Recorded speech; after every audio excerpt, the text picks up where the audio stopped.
Kwanza wasa niseme ya kwamba hayo yalikuwa ni porojo ya waandishi wa habari. Kulikuwa hakuna kitu chochote namna hii ambayo ilijadiliwa. Sisi kama waandishi wa habari. Manake hakukuwa na mwandishi wa habari ndani ya hiyo mkutano. Na tulipomaliza taarifa ilitolewa kutoka kwa ofisi ya rais, ambayo ilisema yale maneno tulijadili.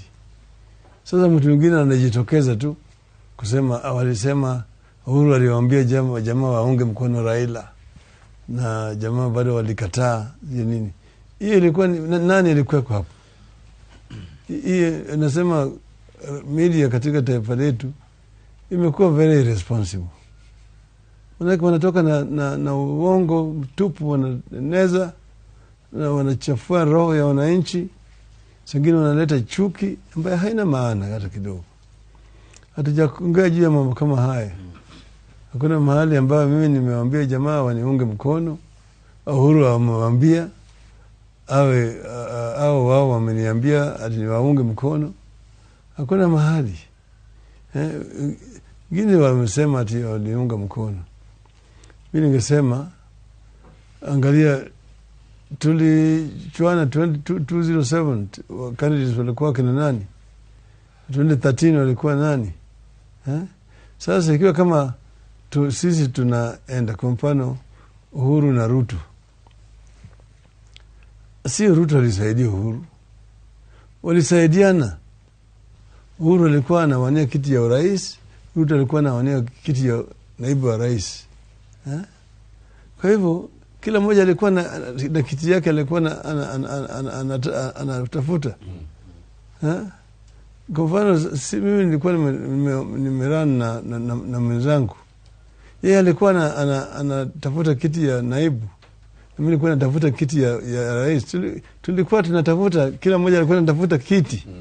Si ati huyu anasaidia huyu au huyu anasaidia huyu. Kama anasema anasaidia mimi, si mimi nilikuwa vile anasaidia yeye. Hakuna mtu ambaye alikuwa anasaidia mwingine. Nyinyi yote mnatafuta kazi. Mimi natafuta kazi hii, mimi natafuta kazi hii. Kwa hivyo ati wewe mimi nilisaidia huyu sana, huyu nilisaidia huyu sana. Hapana kitu kama hiyo. Hiyo ni kuangalia hiyo maneno kwa njia ambayo sio sawa. Na tumekuwa namna hiyo, na sasa tuko vile vile tuko namna hii. Tunaongea juu ya mambo ya kuunganisha taifa, ili taifa itembee pamoja, na bado hatujakoseana. Muda bado tuko na mwaka moja ndio tufike kwa uchaguzi. Kwa hiyo mimi sioni kama kuna kitu ambayo imeenda tenge. Kuna uwezekano kwamba utamuunga mmoja wao mkono, na ukisema kwamba waandishi wa habari tulisema mambo ambayo hayakuwepo, tuliona kwamba ulisalimia, ni kama uliguza watu kwa mabega pale, lakini Kalonzo ulimwacha. Kweli hapo tuliona vibaya, ama kuna tofauti yako na Kalonzo, kuna tofauti yako na Musalia, kuna tofauti yako na Ruto? Hiyo yote ni proje. Manake wakati tulikuwa pale, Kalonzo sikumwacha. Kalonzo alikuwa nabaki aongee na Uhuru nyuma pale. Mimi nikapiga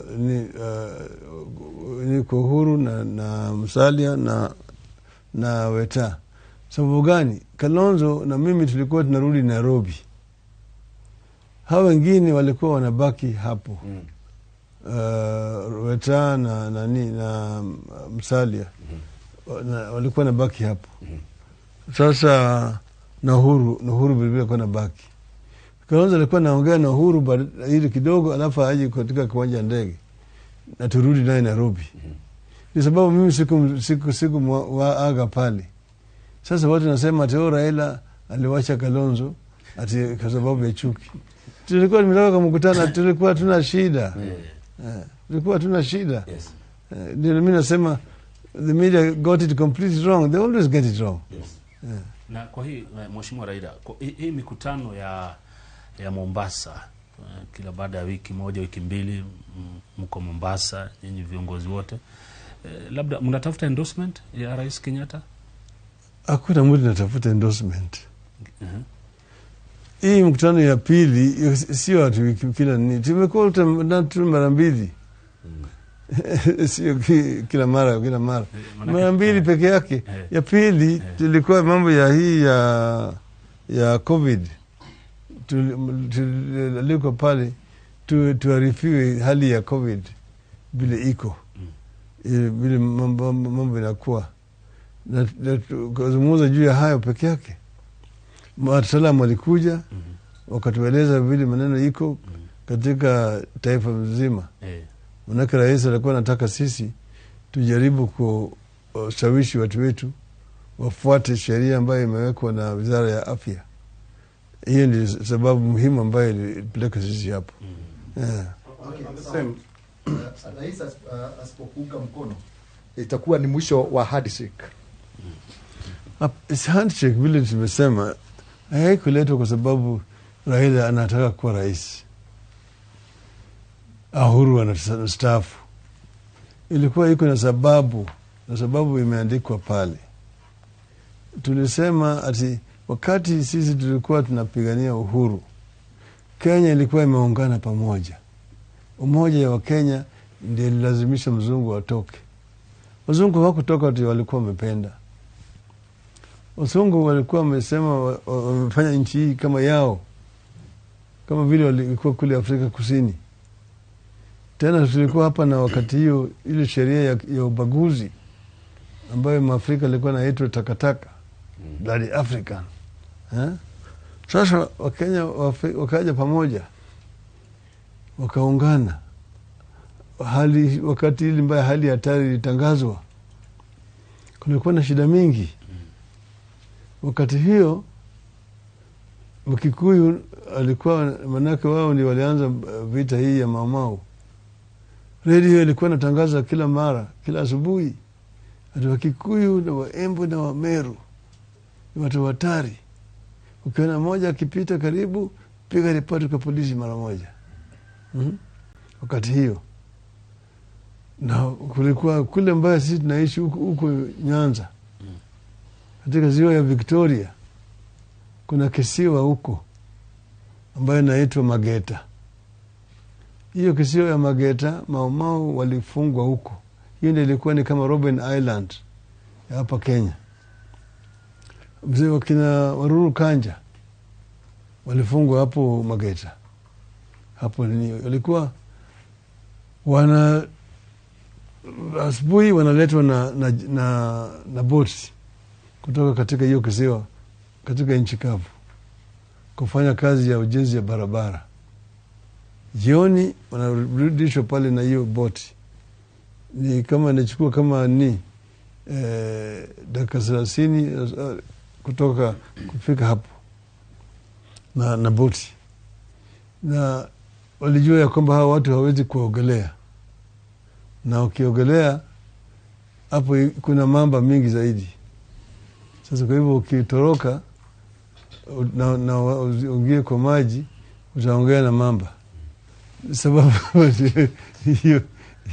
hiyo kisiwa. Na mimi nakumbuka wakati mwingine walipiga mzungu ambaye alikuwa ndiye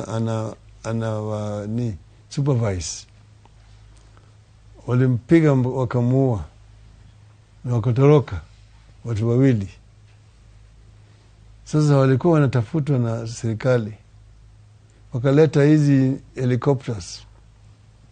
Zilikuwa zinakimbia kila mahali na wanaongea na loudspeakers.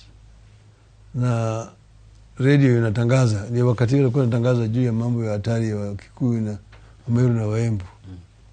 Lakini hao watu walisaidiwa na wananchi mpaka wakatoroka wakaingia Uganda. Wale ambao walikuwa wamefanya haya mambo. Ndio wakati hiyo sasa Wakenya wakaungana pamoja. Wakati hiyo Jaramogi alikuwa anatembea na kuambia wananchi ya kwamba Wakikuyu ni ndugu zetu. Mkiona Wakikuyu akija mnini akaribishwe. Ndio baada Jaramogi akaja katika bunge akaongea juu ya mambo ya Kenyatta. Ati in the heart of hearts of the African people, Jomo Kenyatta and all those who detained with him were and are the true leaders. And their continued detention by the colonial government offends the conscience of our people. Hii wakati hiyo. Kiani wakasema pana, those people were leaders at that time, but they were not elected. We are now the elected leaders. So we are now the leaders. Jaramogi akamwambia tuende na wewe Fort Hall. Tuulize wananchi wa Fort Hall, hiyo ni Murang'a. Nani unasema ukweli wewe na mimi? Akaogopa. Hakuenda. Lakini watu wa Fort Hall wakaongea wakasema wanaunga mkono Jaramogi. Na watu wa Mombasa huko Dock wakasema wanaunga mkono. Na Nairobi ndio sasa mambo ikaanza. Uhuru na Kenyatta wakaanza kusema Uhuru na Kenyatta. Ati tupate uhuru ndio tufungue Kenyatta. Jaramogi akasema pana ni Kenyatta na Uhuru. Yani Kenyatta afunguliwe kwanza ili ndio sasa tupate uhuru. Hiyo ni mimi ndio tumalizia hapo. Mheshimiwa Raila, kama Oka, Kalonzo, Musalia, Wetangula hawatakuunga mkono, unanuia kuunda muungano mwingine ama utaenda debeni kama mpiganiaji peke yake? Najua mimi sitaki kujilazimisha ati mimi nisimame kama Wakenya hawataki. Mimi nitasimama kama Wakenya wanataka nisimame, kwa sababu mimi niko na agenda ya kuleta mabadiliko katika taifa letu. Okay? Kwa hivyo mimi siendi ati sababu nitaunga mkono na fulani au na fulani. Mimi naenda kama Wakenya wataniunga mkono. Okay? Wale wengine ni marafiki. Na wao wote wako na haki ya kusimama.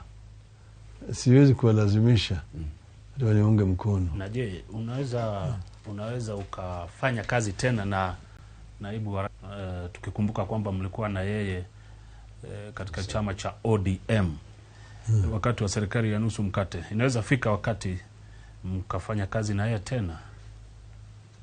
Unajua tumefanya kazi na Ruto kwa katika wakati ile nyingine walikuja wakati tulikuwa ilikuwa wakati wa katiba. Uhuru akiwa ni kiongozi wa KANU na Ruto akiwa ni mmoja yao. Mimi niliwashauri wakubali tuende tupinge. Wakakubali na tukaungana pamoja na tukapinga. Alafu sasa tukaangusha hiyo katiba ya Kilifi.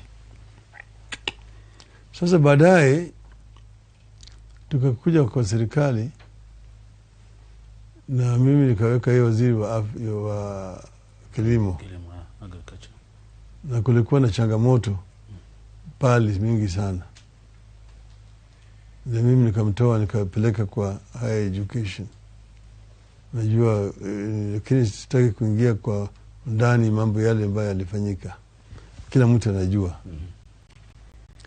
Sasa tukaenda huko na tukapeleka wao Naivasha kuangalia katiba.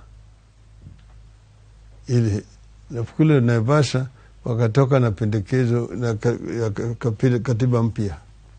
Yeye mwenyewe alikuwa pale.